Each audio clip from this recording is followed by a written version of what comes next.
day in Minnesota, the tragedy occurred.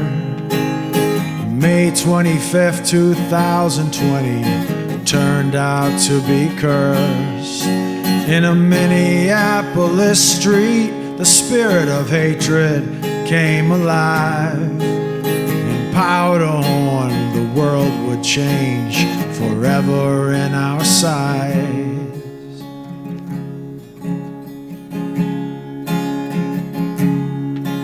A man named George Floyd was a black American man who walked into a deli with a $20 bill in his hand. And he bought some cigarettes and went quietly on his way. But the clerk in rage called 911. The bill was counterfeit, they say.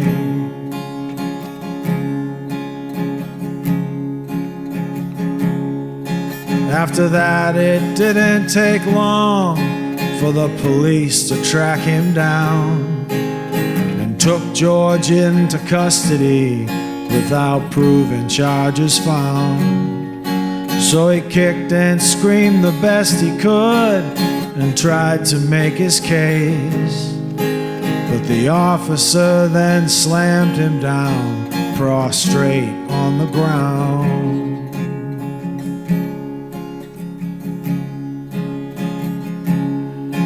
The arresting officer was a white American man, and the brutal force he used on George was no doubt a mortal sin. He knelt on George's neck with all his weight bearing down, while George cried for help, suffocating, trying to make a sound.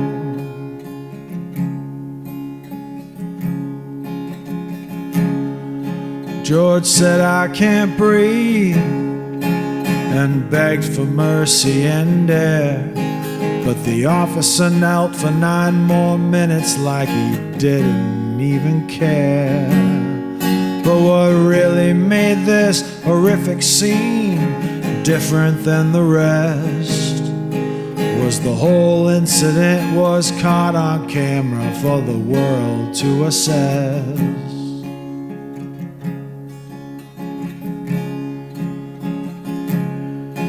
When the video made the nightly news, all the country was enraged at the injustice done to George in such a hateful way.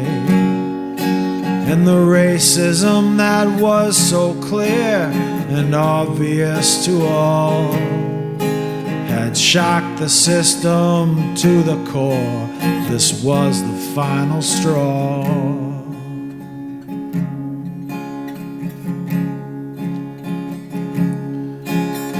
Oh, you're a hero, George Floyd. Well, you didn't know it then, but the silence you destroyed has made America wake up and stand for that we won't accept racial hatred anymore.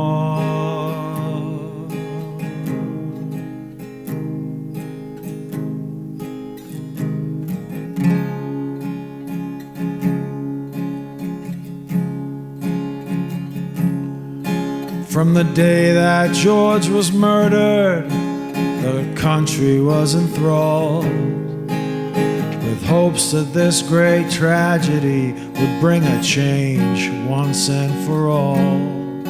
So the black community rallied and spoke out in one voice, condemning police brutality. The courts now had to make a choice.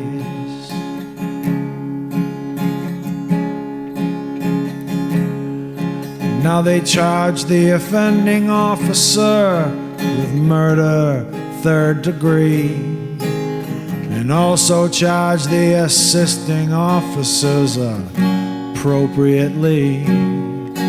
But the justice that was promised by attorneys and magistrates would be delayed and caught up in the courts, and the people couldn't wait.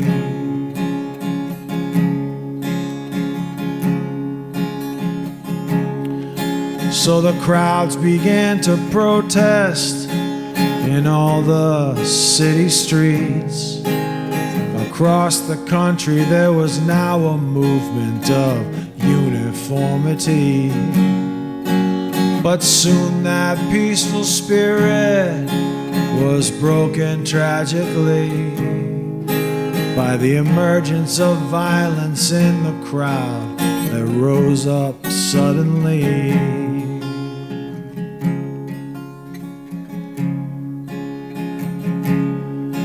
And then all hell broke loose when the anger caught on, and the looting and the riots would be the story from now on. So the president called for order and deployed the military to contain the crowds from breaking laws and disturbing the public peace.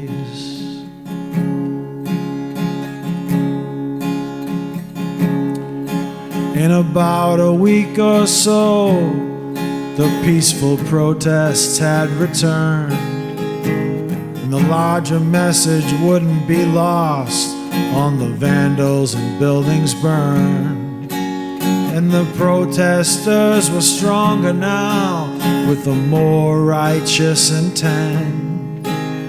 Standing for racial equality was the message being sent.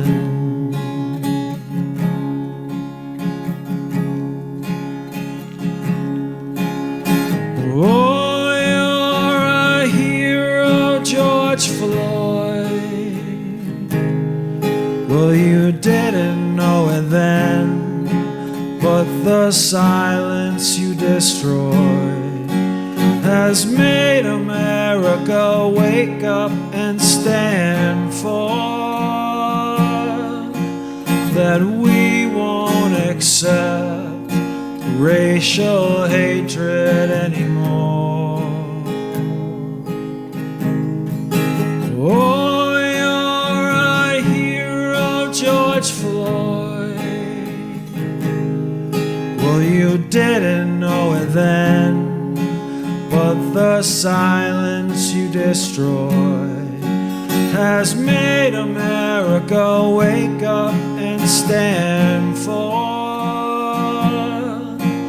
that we won't accept racial hatred anymore.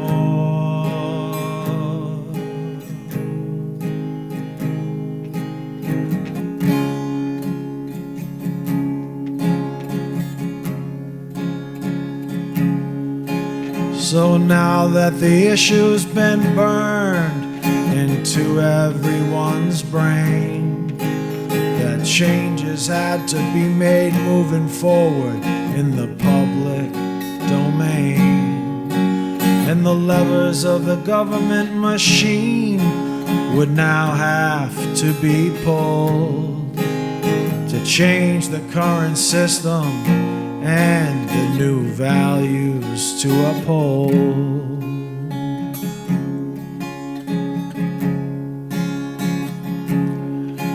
Now every level of society will have to keep in mind that 400 years of oppression is far too much time, and the pain of the black experience would no longer be ignored by the silent white majority who could finally help with one accord.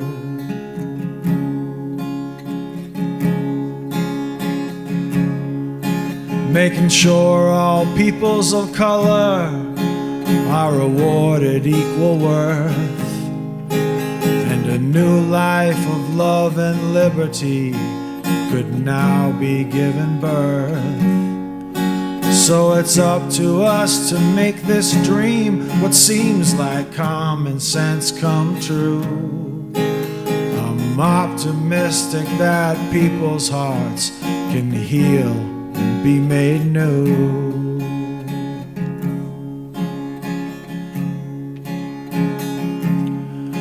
But I'd also like to stress the point that not all police are bad in this way. There are plenty of kind-hearted officers that serve this country night and day. And the respect I have for these men and women will never fade, even if a disgraced group of them fall off the cliff into the fray.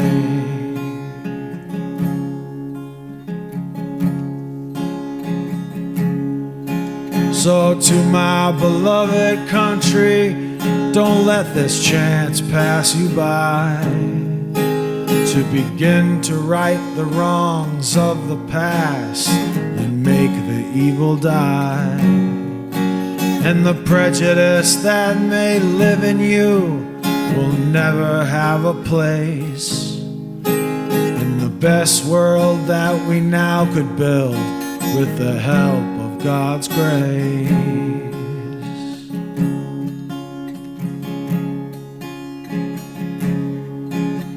Oh, you're a hero, George Floyd. Well, you didn't know it then, but the silence you destroyed has made America wake up and stand for